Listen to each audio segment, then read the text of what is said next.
네, 안녕하세요. 유민아빠입니다. 6월 11일 장 시작 전, 미국 증시, 그러니까 뉴욕 증시와 그리고 국내 증시 전망 부분에 대한 방송을 진행하도록 하겠습니다.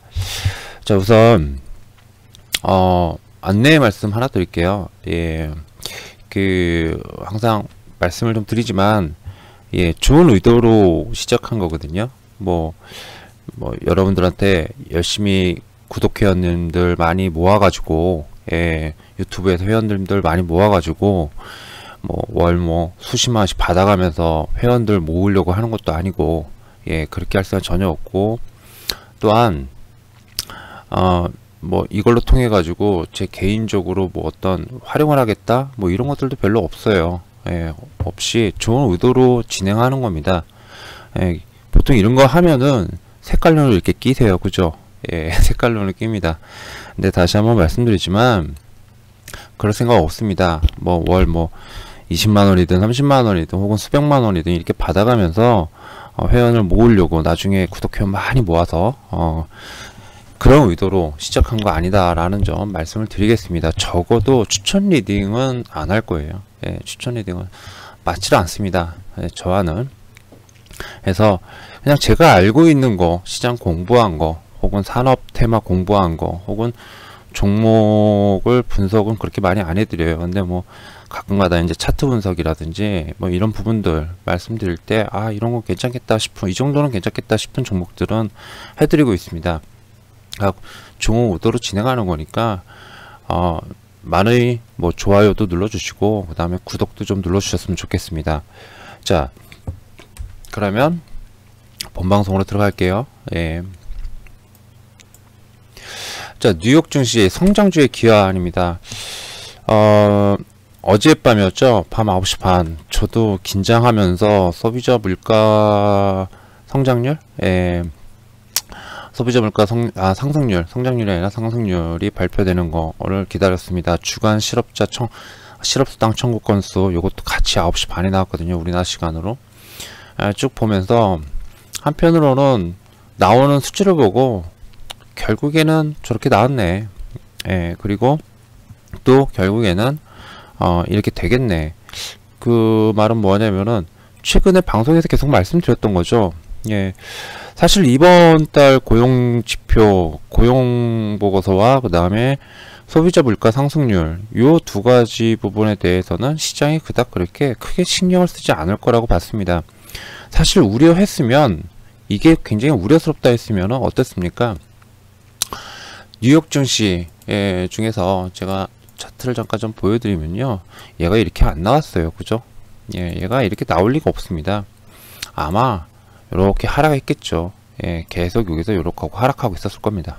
예, 부담됐으면은 6월 FOMC가 부담됐으면은 계속 하락했을 거예요. 근데 그러지 않았거든요. 고용지표가 나오면서 살짝 반등을 하고 있었고, 오히려 소비자 물가 상승률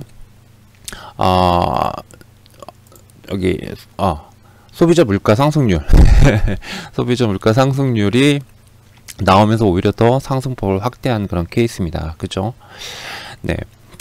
자, 6월달은 문제가 안 된다라는 거 계속 말씀드리고 있어요. 사실은 7월달이 가장 문제예요. 제가 볼 때 7월달. 그러니까 아마 8월 초에 나올 고용보고서와 그 다음에 소비자 물가 상승률이 사실은 가장 큰 우려고요. 여기서 더 큰 우려는 사실은 소비자 물가 상승률은 사실은 별로 그렇게 크게 부담 갖지 않으셔도 된다라고 말씀을 드렸습니다. 왜 그렇습니까? 만약에 이게 그렇게 상승에 대한 부담이 있었으면요, 벌써 나갔죠. 나가리 났죠. 예. 뭐가 나가리 났죠? 나가리 난 게 아니라 정확하게 표현을 해드리면 바로 이 부분이죠. 예. 미국 10년물 국제 수익률이 아마도 지금쯤 1.7%대 이상으로 올라가가지고 부담스러운 그런 또 흐름이 나올 가능성이 상당히 높았을 겁니다. 그렇겠죠. 그런데 그렇지 않고 있어요. 예, 계속 완화적 흐름이 계속 나오다가 요번에 고용보고서와 그 다음에 소비자 물가 상승률이 나오면서 어떻습니까? 떨어지고 있어요. 떨어지고 있다라는 건 6월 FOMC에 대한 부담이 없다라는 뜻이었어요. 그리고 물가, 인플레 압력, 이거 시장은 연준을 믿고 있었다라는 겁니다. 그렇겠죠. 그러니까 6월 FOMC는 사실상 별 문제 없었습니다. 이거 계속 말씀드렸던 내용입니다. 자, 뭐 소비자 물가 이거 부분에 대해서 말씀을 드리면요, 대체적으로 이제 경제 활동이 재개가 되면서 뭐 중고차 이거는 이제 반도체 병목 현상이죠. 공급망에서의 나오는 병목 현상. 예, 이런 부분들 때문에 중고차 가격, 그 다음에 신차 가격 이런 것들이 좀 상승을 했고, 호텔, 항공료, 대중교통비, 에너지, 그 다음에 각종 이런 그 소비와 관련된 그런 부분들이 이제 상승을 해줬습니다만은, 결국에 이게 기저효과가 굉장히 큰 셈이었죠.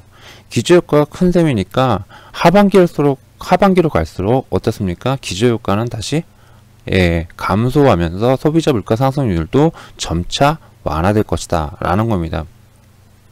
때문에 이런 부분, 그러니까 이제 물가 상승 부분들 때문에 테이퍼링이 나올 만한 그런 이슈 거리는 없을 거다라고 시장은 보게 되겠죠. 해서 시장 컨센서스가 4.7% 정도였어요. 이거를 갖다가 크게 또 상회한 5.0% 급등이 나왔음에도 불구하고 시장은 어떻죠?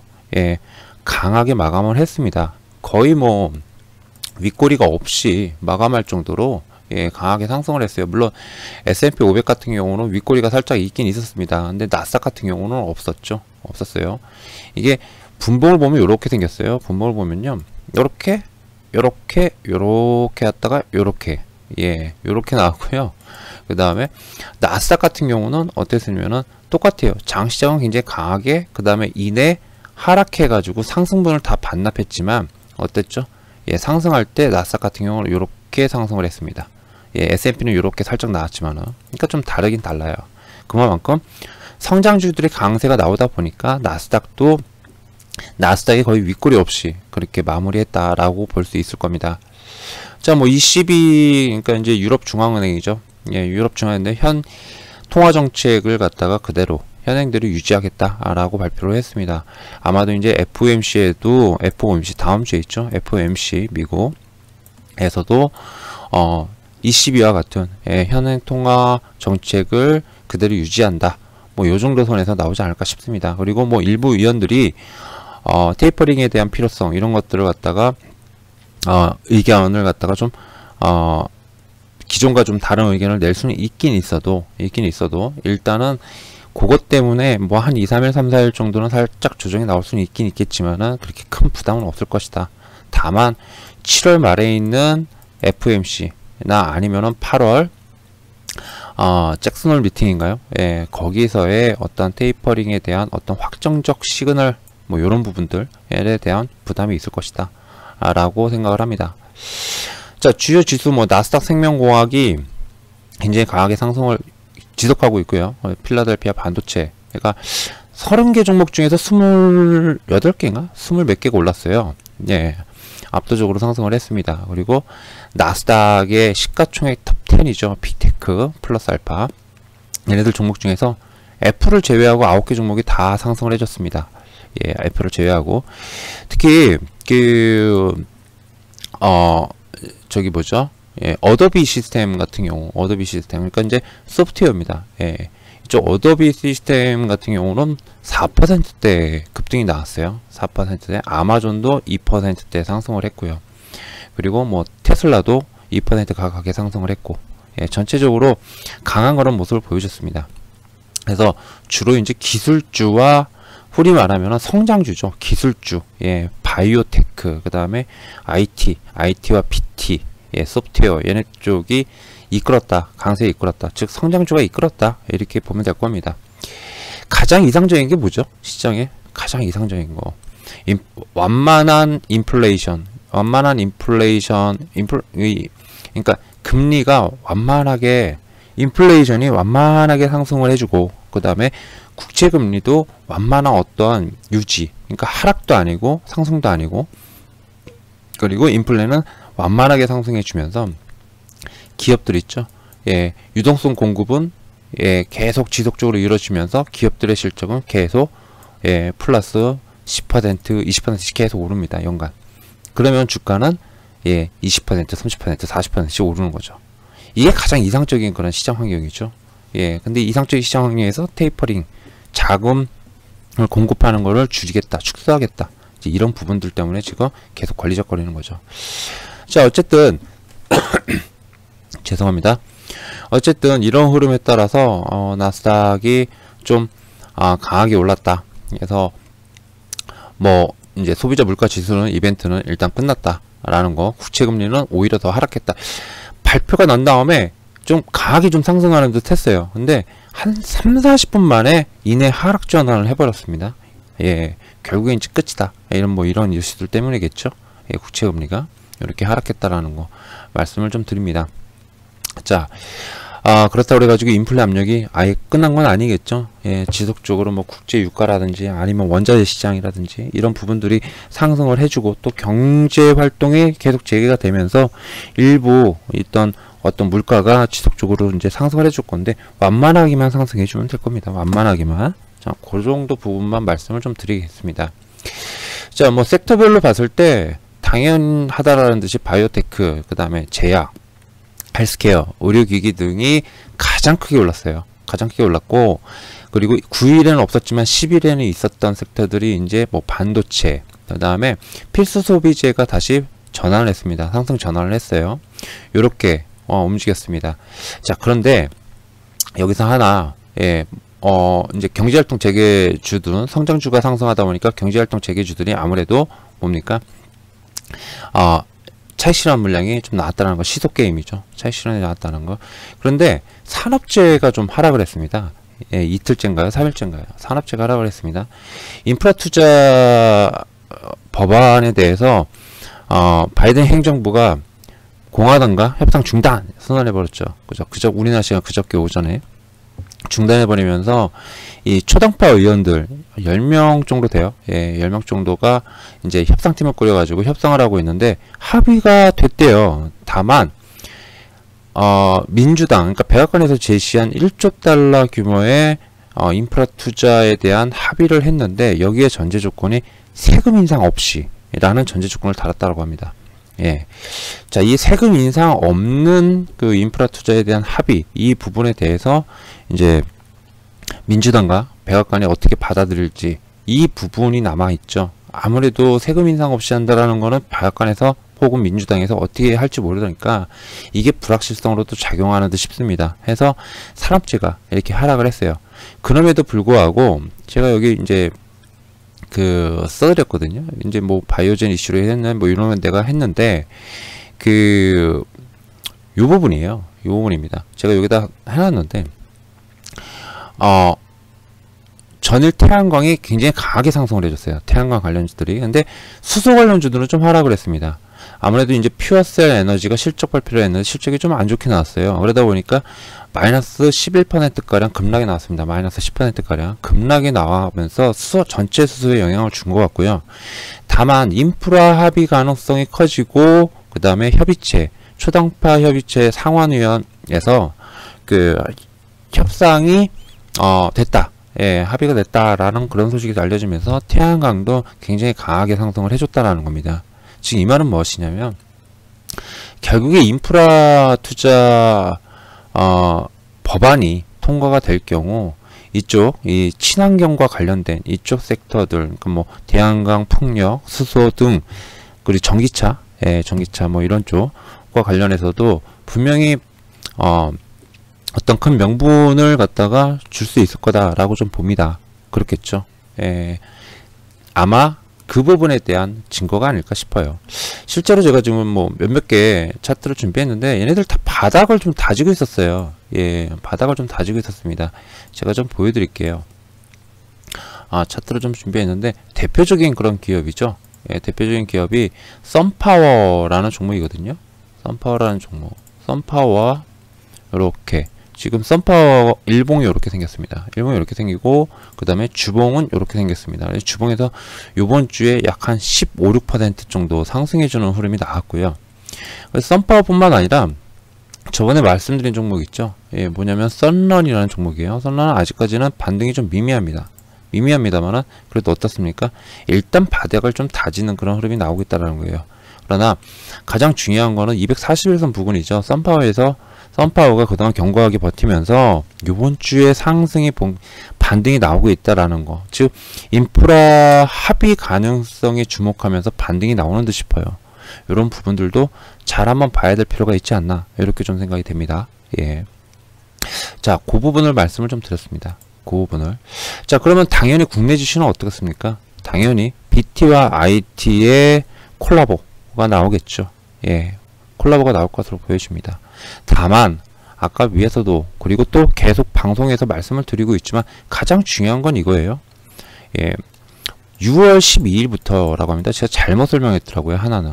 예, 뭐냐면은 저는 5월 달부터라고 했는데 저 5월 달부터 분명히 봤거든요. 예, 언론사 기사들을 통해 가지고 총 이제 공화당이 주지사를 가지고 있는 총 24개의 주요 연방정부 주가 있어요. 예, 이 24개 주에서 공화당이 주지사로 있는 24개 주가 6월 말까지 보너스, 실업자에게 주는 보너스, 현금 보너스를 갖다가 줄인다고 그러죠. 줄이는 게 아니라 중단한다고 그러죠. 예, 중단한다고 합니다. 이 중단을 하게 될 경우 어떻습니까? 대거, 예, 직장을 구해야 돼요. 지금 현재 일자리가 거의 넘쳐나고 있죠. 네, 넘쳐나고 있습니다. 즉, 구인난이 굉장히 심화되고 있는 그런 상황이에요. 그래서 구인난이 폭증하고 있습니다. 예, 뭐 100만 개 이상이다 뭐 이렇게 나오죠. 그러면 여기서 대거 일자리로 복귀를 하게 될 경우 이것과 맞물리면 어떻습니까? 고용률이 7월과 8월달, 6월과 7월달에 특히 7월달에 급증할 가능성이 있어요. 이렇게 고용률이 급증한다는 거는 8월 초에 발표될 7월 고용 보고서에서 확 어떻습니까? 달라질 가능성이 있다라는 거예요. 그렇기 때문에 이걸 시장이 알고 있죠. 그러면은 언제입니까? 대략 7월 고용 보고서가 나온 직후, 7월 고용서가 아니라 7월에 6월달 고용보고서가 나온 직후, 예, 그때부터 아마 시장이 또 다시 압박을 가할 가능성이 있을 겁니다. 어디로? 성장주 섹터로. 예, 그렇기 때문에 너무 이제 반등이구나 막 이렇게 생각하실 필요는 아직 없을 것 같아요. 물론 뭐 그때 가서 이렇게 될지 안 될지도 봐야겠죠. 봐야 될 겁니다. 그죠? 보고 나서 판단이 될 거예요. 아무래도 시장 예측은 못해요. 예, 하지만은 이게 가능성이 굉장히 높습니다. 제가 볼 때는 가능성이 높기 때문에 이 부분만 잘 생각해가지고 와 이제 반등이다 말하면서 너무 이렇게 흥분하면은 안 된다라는 거, 예, 그런 부분을 갖다가 좀 말씀을 좀 드리고 싶습니다. 그 부분을 갖다가 말씀드린 거예요. 제가 이 자료는 블로그에 올라갈 자료입니다. 예, 그걸 가지고 토대로 해가지고 설명을 좀 드렸어요. 자, 뭐 사실은 기존 내용하고 별다른 내용 없죠. 기존 내용과 별다른 내용은 없습니다. 국내 지수는 어떨까요? 요거 하나만 더 추가적으로 말씀드릴게요. 경기 리오프닝 관련주들이 미국장처럼 끝날까요? 아닐까요? 저는 아니라 봅니다. 아니라 봐요. 왜냐면 우리나라는 지금 현재 몇 퍼센트죠? 예, 지금 현재 접종률이 20%가 안 되죠. 1000만 명을 어제 넘어섰다고 그러죠. 그죠? 그러니까 리오프닝 관련주들은 이제 시작이다. 물론 뭐 연초부터 많이 좀 오르긴 했지만은 이제 시작이다라는 측면에서 미국과는 상황이 틀립니다. 실제로 미국에서 좀 상승률이 좀 둔화된다라고 했을 때 유럽장에서는 리오프닝 관련주들이 3, 4개월 동안 엄청나게 셌어요. 산업재 뭐 이런 것들까지 합쳐가지고 엄청 셌습니다. 예, 그러면서 유럽 증시들을 쫙쫙 이끌어왔죠. 그러니까 뭐 아시아권 증시에도 약간 좀 비슷한 현상이 당분간 나오지 않을까라는 생각에 BT와 IT, 그 다음에 리오프닝 관련주, 물론 뭐 조정이 나올 수도 있겠지만, 그리고 상승폭이 미국에 비해서 뭐 못할 수는 있겠지만, 그러나 리오프닝 관련주들은 당분간 언제까지라고 그랬죠? 제가 볼 때 7월 내지 8월까지는 충분히 가능해 보이지 않나 싶습니다. 요때까지는 일단은 강세를 어느 정도 유지하지 않을까, 이렇게 좀 생각을 하고 있습니다. 자, 오늘 방송은 이렇게 마무리 지을게요. 아까도 말씀드렸다시피 방송 내용이 마음에 드시면 구독과 그 다음에 저기 좀 많이 좀 해주세요. 구독과 그 다음에 좋아요 좀 눌러주세요. 부탁 좀 드리겠습니다. 이상 유민아빠였습니다. 감사합니다.